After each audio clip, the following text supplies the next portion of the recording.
Hey y'all, so let's talk about the 6 mistakes that you can avoid as a first-time home buyer, because there are a lot of things that go into purchasing a home.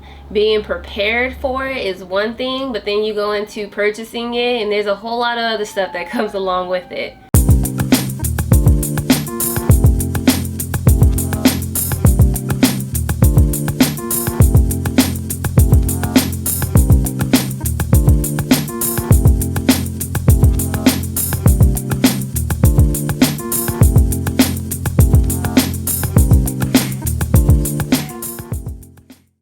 So number 1 is spending more than you can actually afford.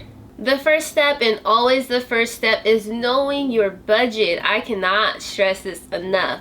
And I'm going to post a link for you to actually get my customized budget form where you can develop your own budget. But first thing first is spending more than you can afford is developed and understood when you create a budget. So you know where you're starting at and what you're actually able to afford. Keeping your monthly payment within your budget is crucial, okay? Because if you are house broke, meaning you are spending all of your money on just the house, like, how are you going to live? So knowing what you can afford and not spending more than what you can afford is big. I'm also going to post some websites that you can go to for affordability calculators and mortgage calculators, so you can actually see what you can afford by just punching the numbers in. It makes it so simple, okay? Number 2 is not being prepared for the mortgage process, because it is a process. it is a real process. It's not like you just go say, hey, I want this house, and then that's it, and you pay and get the loan. No, it is a process, and it can be drawn out if you are not prepared for it. So what I don't want you to do is go apply for a loan and get denied and get discouraged and just think like, this can never happen for me. No, it can happen for you if you come prepared.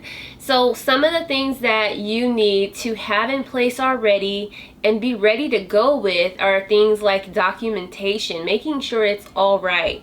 Your tax returns are filed for the last 2 years, making sure your credit is right and where it needs to be. Your DTI, your debt to income ratio, is legit, and that you are not over the DTI that is projected for most lenders. Making sure you have the work history, like you've been on your job for over 2 years or within that industry for over 2 years. And then once you get into purchasing, you have to understand, like, you have to be prepared to understand that all this stuff can't just change. Like, you can't change jobs until you actually close and sign documents. You can't just put money into the account while you're in the escrow process. Like, there's a lot of little things that go into it, but being prepared for this is no joke, and it makes a huge change in how easily and smoothly things flow when you're already ready to go. So I highly suggest you know before you go, make sure you have all your documentation ready. So number 3 is understanding pre-qualification versus pre-approval. So pre-qualification is like just saying, hey, here's some numbers and this is what I'm qualified for. This is not guaranteed that you are qualified. Even with the pre-approval, it's not guaranteed. So what you need to know is that pre-qualification is just running some numbers to say, okay, this is what you could be approved for based off of what we have, based off the information we have. Now, a pre-approval is when you actually do an application, you fill in everything that they need, give them the documentation they need, then they give you a conditional pre-approval. So conditional pre-approval means that the lender is going to give your packet, a nice pretty packet with all your information, to an underwriter, and that underwriter is going to go and start verifying all your information. So it is super important that you put real information and things that can be verified on your application. You do not want to get a pre-approval and you have the house that you want, that you've been looking for, this dream home, and they go and take you into the escrow process and they cannot verify your documentation because you didn't put correct information on there. So you definitely want to be honest and truthful in the beginning, of the application process from beginning to end, because that is another way that you can get denied and lose the house that you've been wanting due to your application and your conditional pre-approval. So that basically means be real from the beginning. So with the conditional pre-approval, the underwriter is going to verify your information. They're going to check off every single box that they have to make sure that you qualify for them to give you this money. Once you meet all the conditions, they're going to ask you for paperwork. You have to turn in all that paperwork within a limited amount of time. If you are unable to satisfy their request, then they can basically deny you for this loan.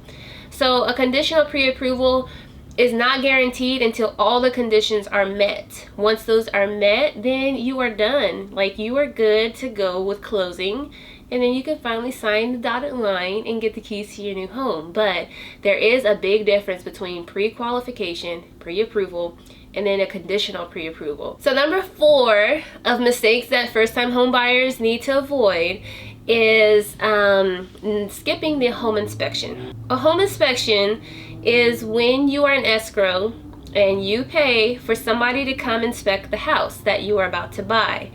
Why you're paying for this is because it's not part of purchasing the house. It's more part of you having some type of second eye, somebody who knows what they are looking for to make sure the house that you are buying has no structural damage, no termite damage, the roof is good, the foundation is good, the house isn't gonna fall into a pit of sand because it was on a bad foundation. No water leaks, just making sure the house is good. Because there can be a lot of different things like electrical problems and, faucets leaking and all these good things, all those great things that come with home ownership. But what you want to do is not skip that inspection, because the inspector has an eye for this. This is what they do all day. Like, we go into the house like, oh my gosh, look at the house, it looks so pretty and the color is right, but we miss the sagging ceiling because that's not what our eye is trained for. So skipping the home inspection is basically putting any burdens that the house has on you as the buyer if you're not having somebody go in there to inspect it before you buy it. So the home inspector will come in, look at the house, and say, okay, well, this and this and this and this I see. These are the issues that I think you should fix, and then this is the other stuff that it's there, but you don't have to fix it. So when you do this, you are basically telling the seller, like, hey, my home inspector found these things. These are the things that I want fixed because I don't want to buy a house that has these kind of issues. Now, if they decide that they don't want to fix it, that's a different story. But typically, you can get a credit, you can have it fixed before you move in, but you definitely want to know what it is you're buying before you buy it.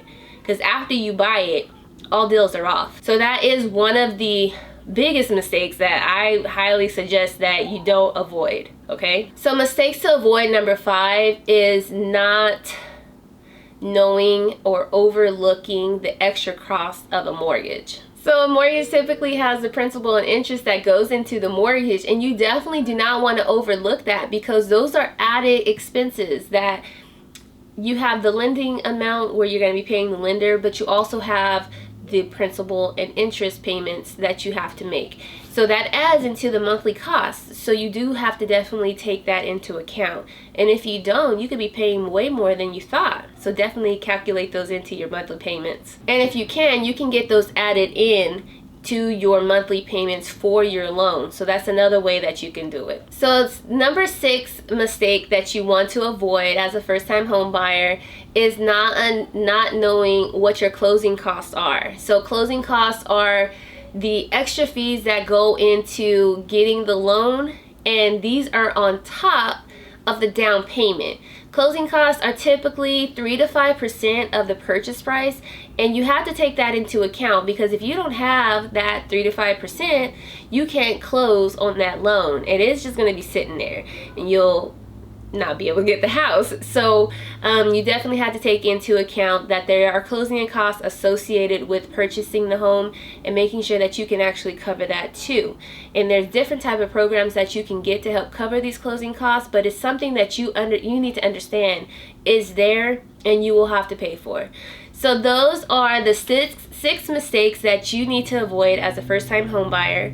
And again, my name is Sabrina Green. I am with Legacy Financial Services. I hope this video helps you basically get prepared and make sure that you understand how the mortgage process works and what to avoid. And again, if you like this video, if it has helped you in any way, please like, share, and leave me a comment if you have any questions, okay? All right, I will talk to you guys later. Bye.